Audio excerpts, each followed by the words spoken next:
How are you guys doing? Today is Sunday, July 18th, 2021.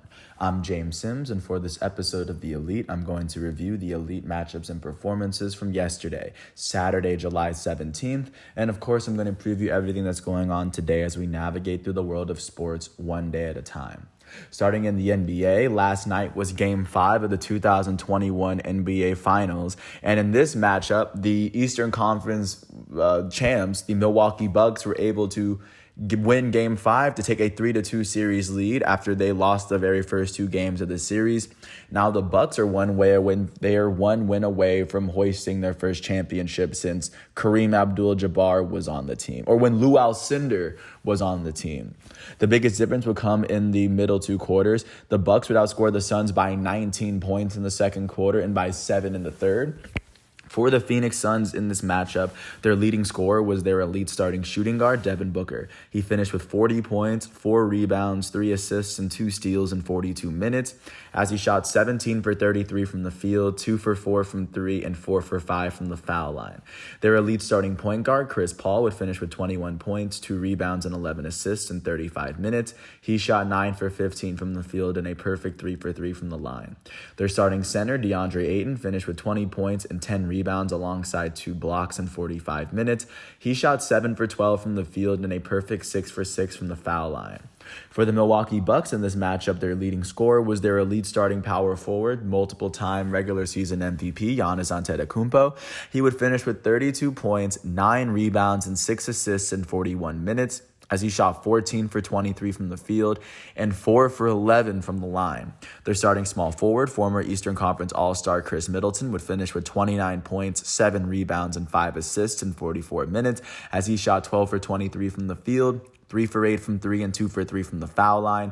And their starting point guard, all NBA defensive guard Drew Holiday, would finish with 27 points, 13 rebounds, and 3 steals in 42 minutes, as he shot 12 for 20 from the field and 3 for 6 from 3. Like I said, with this win, the Milwaukee Bucks are now one win away from taking the NBA Finals for themselves. And Game 6 of this matchup will be on Tuesday, as the Milwaukee Bucks will host the Phoenix Suns. That game will be on ESPN. Or I'll be on ABC on ESPN. So, of course, that's going to be a matchup that a lot of people are going to be looking forward to, as that could be the very last basketball game of the 2020-21 campaign. Looking at the jumping out to the MLB, starting off with a doubleheader in Detroit, the Detroit Tigers hosted the Minnesota Twins. They were able to beat the Twins in both games. In the first game, the Tigers would beat the Twins 1-0. The only run of the game would come from a solo home run from Robbie Grossman in the bottom of the first. For the Twins, the start and the loss would end up going to Charlie Barnes. Barnes allowed 1 earned run in 4.2 innings pitched as he struck out a batter. With this loss, Barnes is 0-1 on the year. In their batting lineup, nobody on the team would finish with more than 1 hit. Of course, that can be attributed to great pitching or great hitting from Detroit. Great pitching from Detroit. From Detroit, the start went to Jose Urena. Urena would allow no earned runs and only 2 hits in 3 innings pitched as he struck out 2. The win went to the Tigers' first relief pitcher, Daniel Norris, as he allowed no earned runs in 2 innings pitched, striking out 2. So he's now 1-3 on the season. The save went to their all-star relief pitcher, Gregory Soto, as he allowed no earned runs in 1 inning pitch as he struck out 8. In their batting lineup, the only player with more than 1 hit was their first baseman, Jonathan Schoop. Robbie Grossman would go 1 for 3 with an RBI and a run as he hit his 13th home run of the season. Looking at the second game, this game would end in the 8th inning as the Tigers would end up winning off of a Miguel Cabrera RBI single to win them the game. For the Minnesota Twins in Game 2, the start went to Kenta Maeda. He allowed 3 earned runs in 5 innings pitched as he struck out 8. The loss would go to Taylor Rogers, their closer. He would allow 2 runs in 0.2 innings pitched as he struck out 2, and with this loss, he's 2-4 on the year. In their batting lineup, their elite designated hitter, Nelson Cruz, would go 2 for 3 with an RBI and a run. And then their third baseman, former American League MVP, Josh Donaldson, would go 2 for 4 with 2 RBIs and a run as he hit his 14th home run of the year. And their shortstop, Andrelton Simmons, would go 2 for 3 with a run. For the Detroit Tigers, however, the start was given to Tyler Alexander. He allowed 2 earned runs in 3.1 innings pitched as he struck out a batter. The win will go to the closer for the Tigers that day, Joe Jimenez. Jimenez would allow 1 run in 2 innings pitched as he struck out 2. With this win, he's 3-1 on the year. In their batting lineup, nobody on the team would have more than 1 hit, but their left fielder, Akil Baddoo, would go 1 for 4 with 3 RBIs as he hit his 5th triple of the year. With these 2 wins, the Detroit Tigers are now 42-51. That is the 3rd best record in the American League Central. They've won their last 2 games, and they've won 5 of their last 10. They now trail the Chicago White Sox by 14 games in the division. With these 2 losses, the Minnesota Twins are now 39-52. That is the 4th best record in the American League Central, as they've lost their last 2 games, and they've lost 4 of their last 10.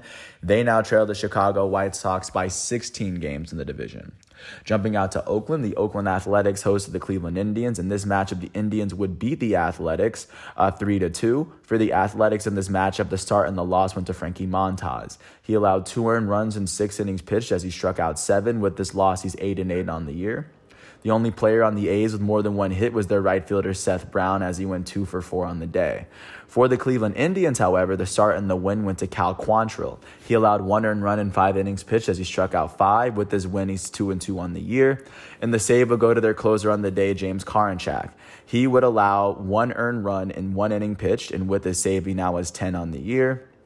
In their batting lineup, their catcher, Sam Hedges, or Austin Hedges, would end up going 2 for 4 with a run on the day. He was the only player on the Indians with more than 1 hit. With this win, the Cleveland Indians are now 46-43. That is the 2nd best record in the American League Central, as they've won 4 of their last 10. They now trail the Chicago White Sox by 8 games in the division, and they trail the Oakland Athletics by 4.5 games for the 2nd American League wildcard spot. Jumping out to Phoenix, the Arizona Diamondbacks hosted the Chicago Cubs. The Cubs were able to beat the Diamondbacks 4-2 after scoring 3 of their runs in the 9th to come back from behind and win.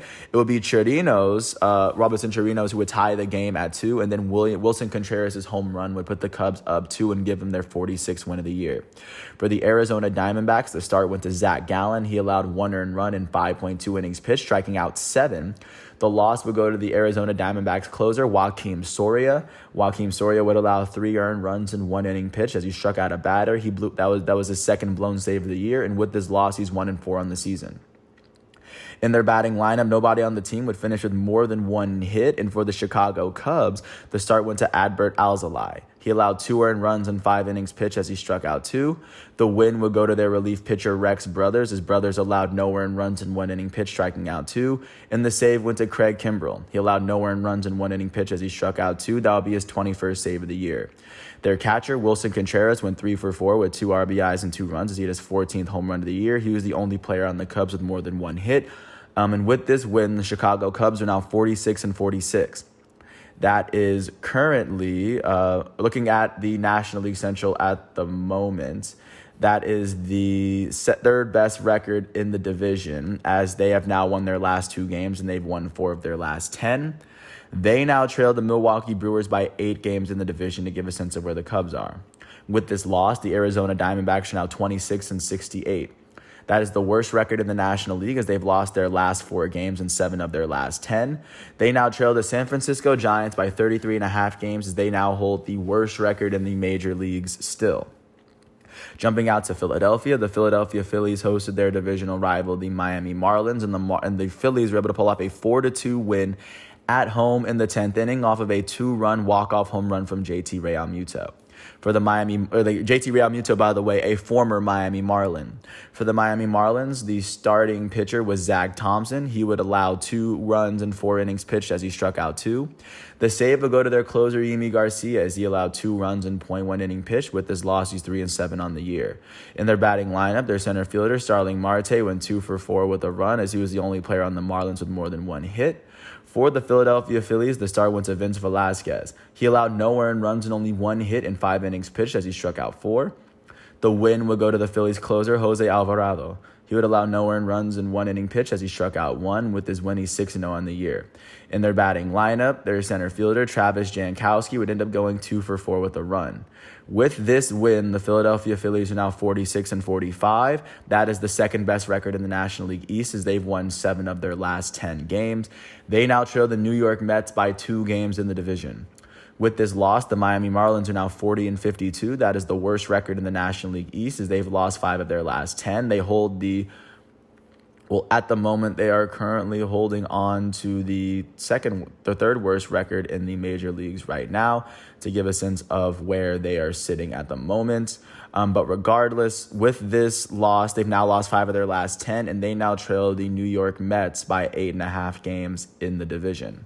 Staying in the same state and jumping out to Pittsburgh, the Pittsburgh Pirates hosted the New York Mets and were able to pull up a 9-7 come-from-behind win, as the Pirates scored 5 runs in the 8th and 4 runs in the 9th, scoring all of their 9 runs to come from behind and win. And it would eventually be a Jacob Stallings grand slam that won the game for the Pirates last night. For the New York Mets, however, the start was given to their starting pitcher, Tylor Megill. Megill would allow no earned runs in 6 innings pitched as he struck out 2. The loss went to the Mets closer, Edwin Diaz. Diaz would allow 4 earned runs in .2 innings pitched as he struck out 2. That was his 3rd blown save of the year, and with this loss, he's now 3-4 on the season. In their batting lineup, their third baseman, J.D. Davis, would end up going 3 for 4 with 4 RBIs and 2 runs. He had his 3rd and 4th home runs of the season for New York. The only other player on the team with more than 1 hit was their right fielder, Michael Conforto, as he went 2 for 4. For the Pittsburgh Pirates, however, the start went to Will Crowe. Will Crowe would go on to allow 4 earned runs in 5.1 innings pitched as he struck out 3. The win would go to the Pirates closer on the day, Clay Holmes. He allowed 1 earned run in 1 inning pitch as he struck out a batter, and with his win, he's now 3-2 on the season. Their third baseman, Ke'Bryan Hayes, would go 2 for 4 with a run. Their first baseman, John Nogowski, would go 3 for 5 with an RBI and a run for himself. Their catcher, Jacob Stallings, would go 2 for 4 with 4 RBIs and a run, as his grand slam was his 8th home run of the season. With this win, the Pittsburgh Pirates are now 36-56. That is the worst record in the National League Central and the second worst record in the National League. They've won 7 of their last 10 games along with their last 3, and they now trail the Milwaukee Brewers by 18 games in the division. With this loss, the New York Mets are now 47-42. That is still the best record in the National League East, as they have now lost their last 3 games and they've lost 6 of their last 10.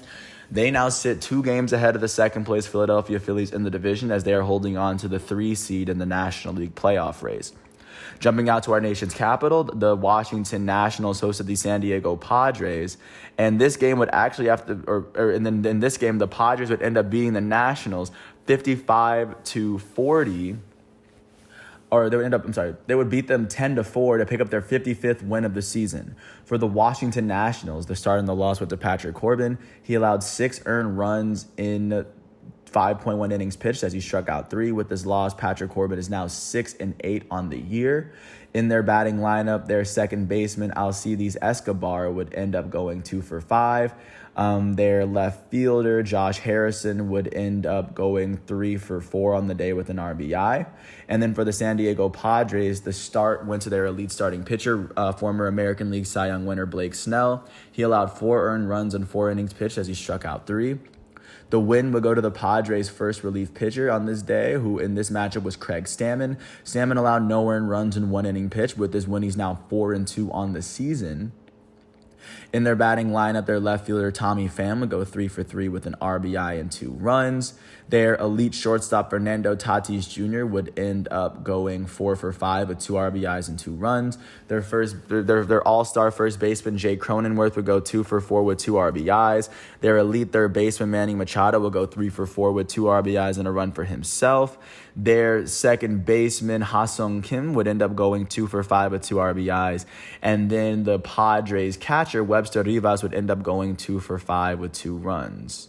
With this win, the San Diego Padres are now 55-40. That is the third best record in the National League West, as they have now won their last 2 games and they've won 6 of their last 10. They now trail the San Francisco Giants by 5 games in the division. They are holding on to the second National League wildcard spot, as they sit 4 games behind the Dodgers in first place, and they sit 5.5 games ahead of the Cincinnati Reds, who are the very first team on the outside looking in when looking at the wildcard picture. With this loss, the Washington Nationals are now 42-49, as they have lost their last 6 games and they've lost 8 of their last 10. They now trail the New York Mets by 6 games in the division to give a sense of where the Nats are. Jumping out to Kansas City, the Kansas City Royals hosted the Baltimore Orioles. The Orioles were able to pull off an 8-4 road win, scoring all 8 of their runs in the second, third, and fourth inning. For the Kansas City Royals, the start and the loss went to Brady Singer, as he allowed 7 earned runs in 2 innings pitched, striking out a batter. With this loss, he's 3-7 on the year. Their elite catcher, Salvador Perez, would end up going 2 for 3 with an RBI, and their shortstop, Nicky Lopez, would go 2 for 3 with 2 runs. For the Baltimore Orioles, the start went to Jorge Lopez, as he allowed 4 earned runs in 4.2 innings pitched, as he struck out 4. The win for the Orioles went to their first relief pitcher, who in this matchup was Paul Fry. Paul Fry would allow no earned runs in 1.1 inning pitched, as he struck out a batter. With this win, he's 3-3 on the season. In their batting lineup, their center fielder, their all-star center fielder Cedric Mullins would go 2 for 5 with a run. Their first baseman Trey Mancini would go 2 for 5 with 2 runs. Their left fielder DJ Stewart would go 2 for 4 with an RBI and 2 runs. And then their shortstop, Ramon Urias, will go 2 for 4 with 2 RBIs. With this win, the Baltimore Orioles are now 29-62. That is currently the worst record in the American League East and the worst record in the American League. They've won 2 of their last 10 games, and they now trail the Boston Red Sox by 26 games in the division. And then looking out to Kansas City, with this loss, they are now 37-54. That is the worst record in the American League Central and the third worst record in the American League. They've lost 7 of their last 10, as they now trail the Chicago White Sox by 18 games in the American League Central. Jumping out to Cincinnati, the Cincinnati Reds hosted the Milwaukee Brewers, as the top 2 teams in the NL Central faced off against one another. This game would end in the 11th inning, as the Brewers beat the Reds 7-4. For the Cincinnati Reds in this matchup, the start went to Luis Castillo. He allowed no earned runs and only 5 hits in 6 innings pitched, as he struck out 8. The loss would go to the Reds' relief pitcher, Sean Doolittle. Doolittle would allow 3 runs in 0.1 inning pitched, and with this loss, he's now 3-1 on the year. In their batting lineup, their catcher, Tyler Stevenson, would go 2 for 4 with an RBI. He was the only player on the Reds with more than 1 hit.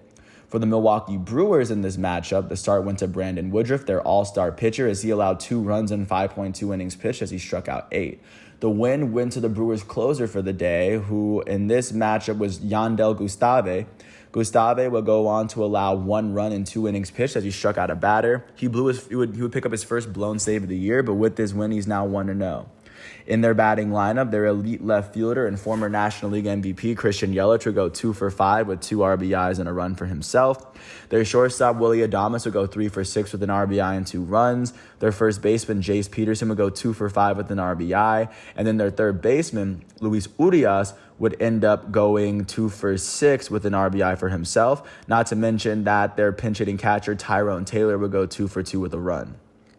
With this win, the Milwaukee Brewers are now 55-39. That is the best record in the National League Central, as they've won their last 2 games and 4 of their last 10. They now sit 6 games ahead of the second place Cincinnati Reds, as they are currently holding on to the 2nd seed in the National League at the moment.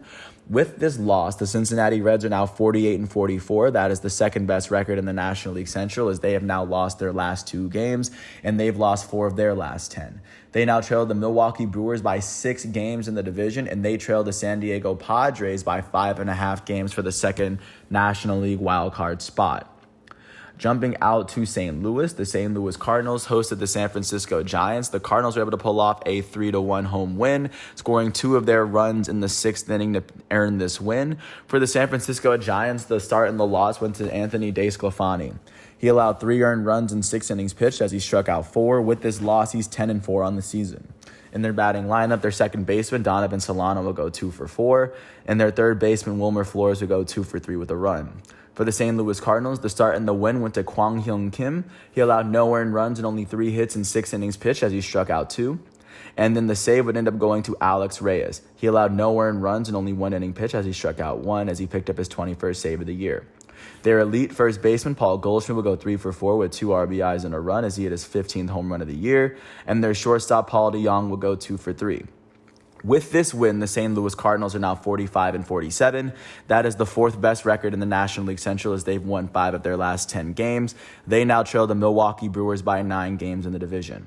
With this loss, the San Francisco Giants are now 58-33. That is still the best record in the National League West and the best record in the MLB win percentage-wise, to give a sense of where they sit. They have now lost 3 of their last 10 games as they still sit 1 game ahead of the defending champs, LA Dodgers. They have the same amount of wins, but the Giants have 2 less losses, just to give a sense of where they are, and they are still holding on to the number 1 seed in the National League. Jumping out to Chicago, it is a matchup between division champions out there as the Chicago White Sox took on the Houston Astros. And the White Sox would end up beating the Astros 10-1 at home. For the Houston Astros in this matchup, the start and the loss went to Jake Odorizzi. He allowed 4 earned runs in 3.1 innings pitched as he struck out a batter. With this loss, Jake Odorizzi is 3-5 on the year. In their batting lineup, nobody on the team would finish with more than 1 hit as their third baseman, Abraham Toro, went 1 for 3 with an RBI and a run. He hit his 4th home run of the year. For the Chicago White Sox, the complete game win went to Lucas Giolito as he allowed 1 earned run in 9 innings pitched, striking out 8 on the day. With this win, he is now 8-6 on the year. In their batting lineup, their elite shortstop, Tim Anderson, would go 3 for 5 with 2 RBIs and 2 runs as he hit his 7th home run of the year. Their left fielder, Brandon Goodwin, would go 2 for 5 their center fielder on the day, Brian Goodwin, would end up going 2 for 5 on the year. Their elite first baseman, reigning American League MVP, Jose Abreu, would go 1 for 3 with 3 RBIs and a run as he picked up his 16th home run of the season yesterday. Their right fielder, Gavin Sheets, would end up going 2 for 3 with 2 RBIs and 2 runs. He hit his 4th home run of the year. And their designated hitter, Jake Burger, would go 2 for 4 with 2 RBIs and 2 runs as he hit his 1st home run of the season. With this win, the Chicago White Sox are now 55-36. That is the best record in the American League Central as they've won 6 of their last 10. They now sit 8 games ahead of the second-place Cleveland Indians in the division, and they are now holding on to the 1st seed in the American League at the moment off of win percentage alone. With this loss, the Houston Astros are now 56-37. That is still the best record in the American League the American League West. The Astros have lost 4 of their last 10 as they still sit 3.5 games ahead of the second-place Oakland A's in the division. The Astros are tied with the Boston Red Sox, holding on to the number 2/3 seed in the American League right now. Jumping out to New York, the New York Yankees were able to beat the Boston Red Sox in 6, 3-1. For the Red Sox in this matchup, the start went to Nate Eovaldi as he allowed 1 earned run in 5 innings pitched as he struck out 7. The loss would end up going to the Red Sox first relief pitcher on the day, who in this particular matchup was Hirokazu Sawamura. Hirokazu Sawamura would allow 2 earned runs in .1 inning pitch as he struck out a batter. With this loss, he's 4-1 on the season. In their batting lineup, nobody on the team would finish with more than 1 hit. And for the New York Yankees, the start and the win went to their elite starting pitcher, Garrett Cole. He would pitch all 6 innings, allowing only 1 earned run and striking out 11. With this win, he's 10-4 on the season. Nobody in the Yankees would register more than 1 hit. Their elite shortstop, Gleyber Torres, would go 1 for 2 with an RBI and a run as he hit his 4th home run of the season. With this win, the New York Yankees are now 47-44. That is the 4th best record in the American League East. They've now won 6 of their last 10. They now trail the Boston Red Sox by 4 games in the division, and they now trail the Oakland Athletics by 4.5 games for the 2nd American League wildcard spot alongside the Cleveland Indians. With this loss, the Boston Red Sox are now 56-37. That is the best record in the American League East at the moment. They've lost 6 of their last 10 as they still sit a game and a half ahead of the Tampa Bay Rays. Right now, they are vying with the Houston Astros for the 2nd best record in the American League at the moment. They are tied for the 2nd best record. Jumping out to Atlanta, the Atlanta Braves took on the reigning American League champs, Tampa Bay Rays, and the Braves were able to pull up a 9-0 win at home after scoring 6 of their runs in the 4th inning. For the Tampa Bay Rays, the start and the loss would end up going to Josh Fleming. Fleming allowed 7 earned runs in 4.1 innings pitched as he struck out a batter. With this loss, he's 7-5 on the season. In their batting lineup, their third baseman, Yandy Diaz, went 2 for 4. And for the Atlanta Braves, the start in the win went to Max Fried. He allowed no earned runs and only 4 hits in 7 innings pitched as he struck out 7. With this win, Max Fried is 7-5 on the year. In their batting lineup, their right fielder, Jock Peterson, will go 2 for 5 with 2 RBIs and a run as he hit his 12th home run of the season. Their elite first baseman, reigning up National League MVP, Freddie Freeman, would end up going 2 for 3 with 2 RBIs and 2 runs. Freeman hit his 21st home run of the season yesterday. And then their pitcher, Max Fried, in addition to picking up the win, to go 3 for 3 with 2 RBIs and 2 runs as he would go on to hit his second double of the season yesterday. With this win, the Atlanta Braves are now 45-46. That is the third best record in the National League East, as they've now won 5 of their last 10 games. They now trail the New York Mets by 3 games in the division. With this loss, the Tampa Bay Rays are now 54-38. That is the second best record in the American League East, as they've lost 3 of their last 10. They now trail the Boston Red Sox by 1.5 games in their division, but they are currently holding on to the top American League wildcard spot as they sit 2 games ahead of the Oakland Athletics. Jumping out to Denver, the home of the 2021 All-Star Game, the Colorado Rockies hosted the defending champs LA Dodgers, and the Dodgers were able to break their 2-2 tie with the Rockies by scoring in the last 5 innings to beat the Rockies 9-2. For the Colorado Rockies in this matchup, the start and the loss went to Kyle Freeland. He allowed 3 earned runs in 6 innings pitched as he struck out 4. With this loss, he's now 1-4 on the season. In their batting lineup, nobody on the team would finish with more than 1 hit. For the LA Dodgers, on the other hand, the start and the win went to their elite starting pitcher, Walker Buehler. Buehler would allow 2 earned runs in 7 innings pitched as he struck out 8. With this win, he's now 10-1 on the season. In their batting lineup, their elite right fielder, Mookie Betts, would end up going 4 for 4 with an RBI and 3 runs. He hit 3 doubles, and he hit a home run as well. He hit his 14th of the season. Their second baseman, Max Muncy, their all-star second baseman, Max Muncy, would go 4 for 5 with 5 RBIs and 2 runs. Muncy would hit his 20th and 21st home runs of the season yesterday. Their left fielder, A.J. Pollock, would go 2 for 4 with an RBI and 2 runs for himself, as Pollock picked up his 13th home run of the season. With this win, the defending champs LA Dodgers are now 58-35. That is the second best record in the National League West, win percentage-wise, as they've won their last 4 games and they've won 6 of their last 10. They now trail the San Francisco Giants by 1 game in the division, and they are holding on to the first NL wildcard spot as they sit 4 games ahead of the second-place San Diego Padres at the moment. With this loss, the Colorado Rockies are now 40-53. That is the 4th best record in the National League West. That is currently the 3rd worst record in the National League. They've now lost their last 2 games, and they've lost 5 of their last 10. At the moment, they trail the San Francisco Giants by 19 games in the division.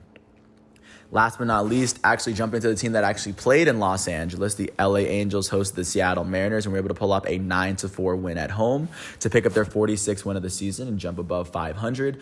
For the Seattle Mariners, the start and the loss went to Yusei Kikuchi. He allowed 7 earned runs in 5 innings pitched as he struck out 7. With this loss, he's now 6-5 on the year. In their batting lineup, their shortstop, J.P. Crawford, would go 3 for 4 with a run. Their first baseman, Ty France, would go 2 for 5. And then their second baseman, Dylan Moore, would go 2 for 4 with 2 runs. For the LA Angels, the start and the win went to Alex Cobb. He would go on to allow 1 earned run in 6.2 innings pitched as he struck out 6. With this win, he's now 7-3 on the year. In their batting lineup, their second baseman, David Fletcher, would go 3 for 5 with 5 RBIs. Their shortstop, Jose Iglesias, would go 2 for 4 with 2 runs. Their right fielder on the day, Taylor Ward, would end up going 3 for 4 with 3 RBIs and 2 runs as Ward hit his 8th home run of the season. Their center fielder, Juan Lagares, would go 2 for 4 with 2 runs. And then the Angels' new third baseman, Jack Mayfield, would end up going 2 for 3 with an RBI and 3 runs as Mayfield hit his very first home run of the season yesterday. With this win, the Los Angeles Angels are now 46-45. That is the 4th best record in the American League East as they've won 6 of their last 10. They now trail the Houston Astros by 9 games in the division. With this loss, the Seattle Mariners are now 49-44. That is the 3rd best record in the American League West as they have now lost 5 of their last 10 games. They now trail the Houston Astros by 7 games in the division, and they trail the Oakland Athletics by 3.5 games for the second AL wildcard spot, as the Mariners are the very first team on the outside of the wildcard picture looking in. that is what baseball is looking like as we ease into today, into Sunday's matchups, and then looking at what's going on in the world in soccer. Like I said earlier, once the CONCACAF Gold Cup reaches the knockout stage, that's when I'm going to start to really get into what's going on that stage. With that said, that's everything going on for today. I want to thank the NBA, MLB, and FIFA websites, along with ESPN, for helping me find the facts and figures that I needed to do this episode. And I want to thank everyone for listening to all 29 minutes of this piece, 30. I hope all is well. And once all of today's exhibitions and matchups are done, I will come back tomorrow, Monday, July 19th, for another installment of The Elite. But until then, thanks once again for listening to my piece. I hope all is well, and I'll catch you with another installment of this tomorrow. Peace out.